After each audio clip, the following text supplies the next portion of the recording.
We begin today's program with reactions over the acquittal of 18-year-old Kyle Rittenhouse for shooting 3 men in a Wisconsin protest. Last week, a jury found the Illinois teen not guilty on all charges. Rittenhouse shot and killed 2 protesters and wounded a 3rd in August 2020. His trial has sparked debate across the U.S. over gun rights and self-defense. Rittenhouse brought a semi-automatic rifle to the protest, saying he wanted to protect business when violence erupted over the police shooting of a black man who was left paralyzed. The case drew sharp divisions among Americans whether people have the right to act as vigilant with guns.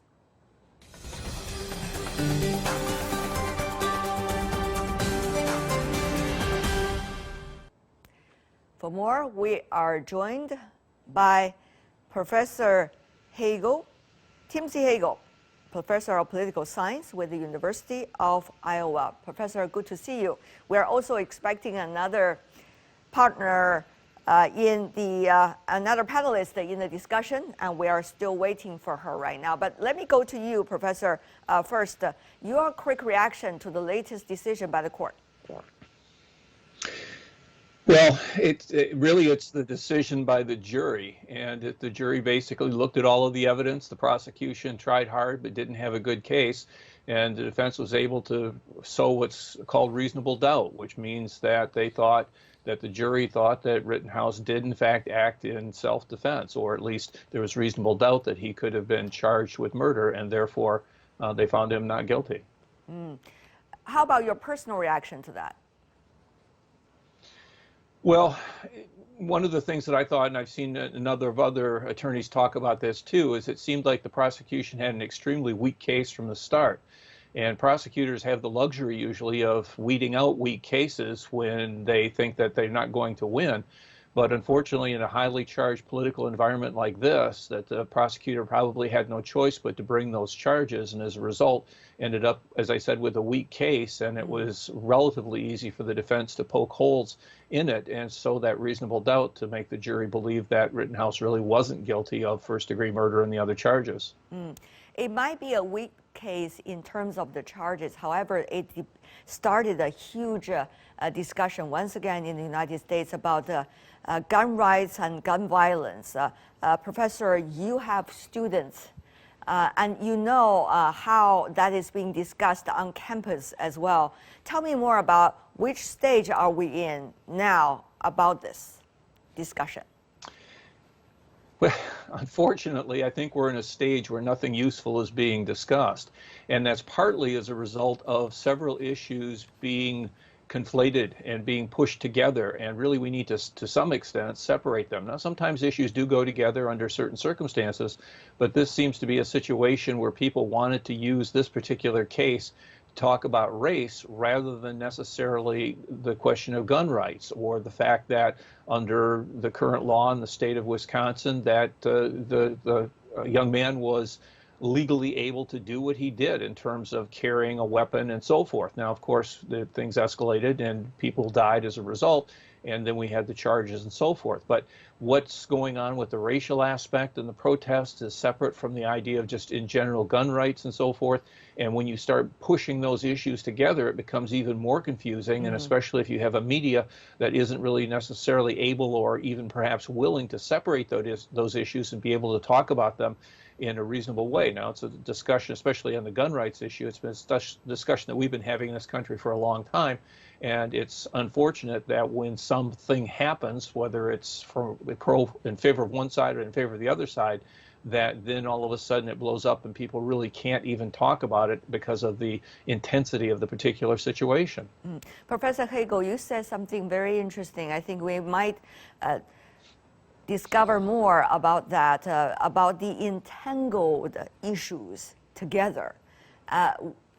None of those have solutions now, even though people are working hard to find solutions. Now, when they're entangled together, it's very hard to people to find priorities, for a social discussion, priorities, even when it comes to one specific criminal case. Now, Professor, how do you see the fact that these are entangled together? Were there precedents in the United States that when you have entangled social issues, there were ways to find out where to go first and how can we separate them while at the same time be able to have consensus on all of them? Well, it's difficult, and I can't point to any particular instances right off the top of my head, but the idea would be is to try to find a way to address these issues at a time when you don't have that intensity that's going on right when you have, for example, a trial that's occurring, or when you have immediately in the aftermath of something that terrible that happened, either a shooting, a mass shooting of one sort or another. Now, some people think that that's exactly the time that you need to talk about these things. Well, in some circumstances, or to some extent, that's true. But on the other hand, that's also not necessarily the time when you can try to find some sort of solution to find whatever the problem happens to be. And of course, part of the problem is that not everybody sees exactly what the problem is. And that's particularly true, I think, in the area of gun rights in the United States. Professor, the reason we talk about it is not only it happens to the Americans, it's also happening to those who are in America and with other nationalities. For example, Chinese students, you might know, a recent case in the University of Chicago, a very well-respected university. However, he is an outstanding student. He has great relationship with his classmates and schoolmates, and yet he was shot dead on his way to get lunch. And there were enormous protests among the students in the University of Chicago. The president of the University of Chicago came out together with the heads of a police department and others. People are so searching, but still there's no solution. People are genuinely asking the question, what did the kids do wrong? Why do they deserve this? I remember the mother of the kid who was shot dead said it was her first trip outside China. She never traveled outside China. Her first trip outside China is to go to the funeral of her son. Now, that's a very sad story, but it once again brings us to the debate about what's going on. What's going on in Chicago is a whole different problem, I guess. And it's one that, unfortunately, those who are in favor of more limitations on the ability to own guns and so forth tend to not recognize, or they tend to ignore, because it's an ongoing problem. Unfortunately, every weekend, every Monday, as it is here where I am, that you get a report as to how many people were shot in Chicago, how many people were killed. And Chicago has one of the most limiting areas for gun ownership. It's very difficult to get a gun. Now, the mayor of Chicago, Lori Lightfoot, has said that, well, the problem is actually Indiana, a neighboring state, because people can go to Indiana, bring in guns legally to Illinois. And I'm not sure that's necessarily true, because the problem has been ongoing in Illinois for a very long time. And basically, the people that are saying that, oh, this is terrible, these terrible things happen, these shootings happen in whatever place it happens to be, then don't focus on what's going on in Chicago. And then you have occasionally a situation that does break out where somebody who seems to be an innocent, completely unaware of the gang violence or not associated with that, an upstanding student, as you say, at the prestigious University of Chicago, and then now some people are paying a little bit of attention, but even that story doesn't last very long, because it's Chicago and it's run by the people who want to limit gun rights, and yet their city is plagued by this kind of violence. And so again, that makes it difficult to find those solutions when you don't have people have these diametrically opposed views as to what should occur. Even though there are diverse views about what to happen next, the lives are lives. They should be treasured, as we all recognize. So what's the solution? Let me also go to Saha Aziz, Professor and Director of the Center for Security, Race and Rights with Rutgers University. Good to see you. I know you're on the phone. Tell us more about your thoughts about Rittenberg, what's going on there, and also my latest question regarding the Chinese students from University of Chicago. Even though two different cases, and yet once again, the question about gun violence in the U.S.? I think the Rittenhouse case shows that when white people own guns and use them in a lethal manner, they are presumed to be innocent insofar as having good intentions. In other words, Rittenhouse was given the benefit of the doubt that he was there to protect the businesses, that he had a gun for good intentions, whereas when black people own guns, the way that Americans are socialized to perceive that is that they're up to no good, that they're likely to be criminals or gangsters or drug dealers. And therefore, the social norm is to presume that they are not supposed to own the gun, and if they used it to kill someone, it was probably illegal. So Rittenhouse certainly benefited from that because one of the victims was unarmed.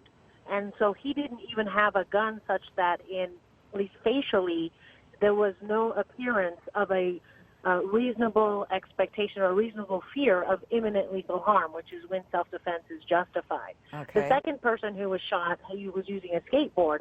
And the third person is the one that you have a stronger case of self-defense because he actually did have a gun. All right. So you think this is rather a racial connotation very much over there. Professor Hagel has been waving his head. Of course, we see this division of opinions already between our two panelists. Professor Hagel, very briefly. Well, those comments are part of the problem, is that if immediately that you're going to look at this and tag it in terms of black and white and all this sort of thing, that it doesn't help to solve the problem. In fact, it makes it worse. And interestingly enough, on the exact same day that Kyle Rittenhouse was found not guilty, there was a black man in Central Florida who was also found not guilty for shooting at SWAT officers who had attacked him in his home. And he was a felon with a gun. He had it illegally. He wasn't supposed to have it, but he had it. He used it in self-defense and was able to then be acquitted because the police officers did not follow proper procedures, and his girlfriend ended up dying as a result. So many cases in the U.S., it's hard for anyone from outside the country to, to follow every violent case and the gun cases. However, the question that I raised earlier, Professor Aziz, is also very important. International students in the United States already feeling unsafe more and more over the past few years. And we heard that the percentage of international students in the United States applying for U.S. universities has been dropping 30 to 40%, even as big as that. Some could say the number is a little bit exaggerated, but that shows the trend. So, Professor Aziz, as a professor yourself, how do you see this? Well, I think much of it is dependent on I'm sorry, could you repeat the question? Because unfortunately I came to the show a little late. Yeah, sorry. That earlier there was a case of Chinese students from the University of Chicago being killed. He's a great student.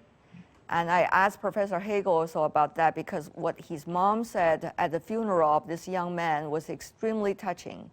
She said this is her only first trip outside the country of China, first trip abroad, and it was going to the funeral of her son. So people wonder, whether the U.S. is still the place to go, Chicago is the place to go, or Central America is still the place to go for international students. So what about the gun violence in the country? How to deal with that? Do you have a solution or not? How can we answer the questions coming from parents? Right. Yeah, I think that there is certainly a problem with regard to attracting international students and visitors if the perception abroad is that our society is not safe, that you cannot be in public and not be concerned about being shot, particularly by people who own guns.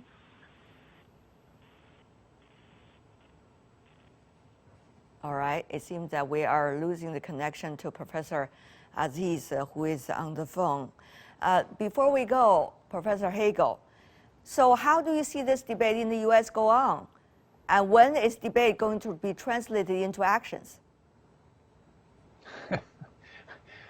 That's a question I think a lot of people would like to know what the answer is, Yes. Because these debates have gone on for a very long time.